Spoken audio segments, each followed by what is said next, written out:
What's up, my peeps? I'm here with the prediction game video for Backlash, the first SmackDown exclusive pay-per-view in years. The last time we saw Backlash, it was, I was gonna say a Raw exclusive pay-per-view, but I actually think, no, the last time we saw Backlash, it wasn't exclusive. It was no longer exclusive, but when it was exclusive in the past, before this draft and before the draft ended last time, shit, this is complicated, it was a Raw exclusive pay-per-view. But now it's a Blue Brand exclusive pay-per-view, and you can tell because there's only 6 matches on the card compared to SummerSlam's 11 or 12, and half those matches are tag team matches, so I'm sure Teddy Long is out there somewhere crying tears of joy. Now, going back to SummerSlam, nobody got every single match right. And the match that messed most people up was the Women's Championship match, Sasha versus Charlotte. Pretty much everybody went with Sasha, but Charlotte ended up winning.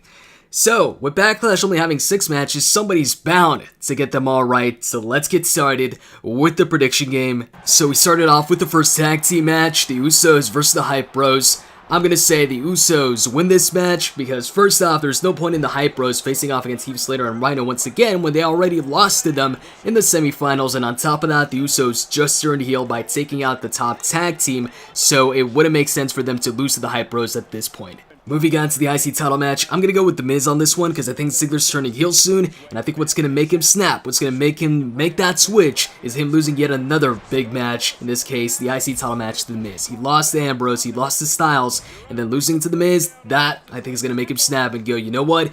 Trying to be a good guy isn't paying off. I'm going back to just not caring what anybody thinks. So I say The Miz retains here and wins. Afterwards, you've got Randy versus Bray Wyatt. I went back and forth so many times on this one because both guys could use the win. And initially I was going to go with Bray, but then I thought about it and I'm like, but this is Bray we're talking about. This guy's like a failed bully. On the other side of the playground, on Raw, you've got Brock Lesnar, an actual bully. He picks fights with people, takes their lunch money. And then on the other side, you've got Bray who's trying to imitate him on SmackDown, trying to do the same thing, but fails miserably because each time he picks a fight with somebody and tries to push them around, they end up kicking his ass and taking his lunch money. So I say, at Backlash, same thing happens here, and Randy ends up getting the win with an RKO. And for the finals of the tag team tournament, I'd love to see Heath, Slater, and Rhyno win this, but this isn't about what I want to see, it's about what I think is going to happen, and I think the Usos are walking away the first ever SmackDown Tag Team Champions because they just turned heel, and this is the perfect opportunity to give them some extra heel heat from the fans,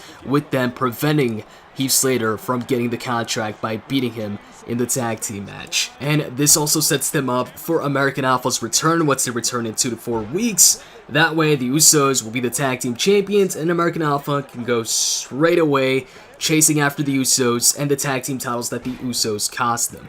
Now, on to the 6-pack challenge. Becky Lynch, Alexa Bliss, Natalya, Naomi, Nikki Bella, and Carmella. This is a tough one, but I think it's either Nikki Bella, Becky Lynch, or Alexa Bliss.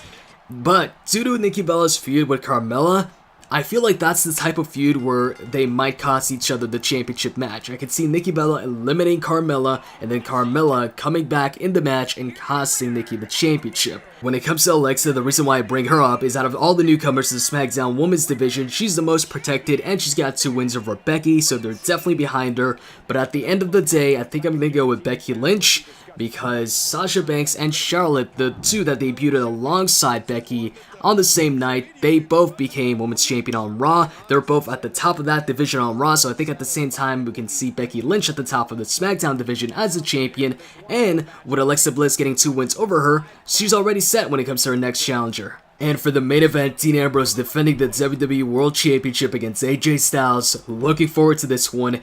I went back and forth on this one too, just like I did Randy versus Bray.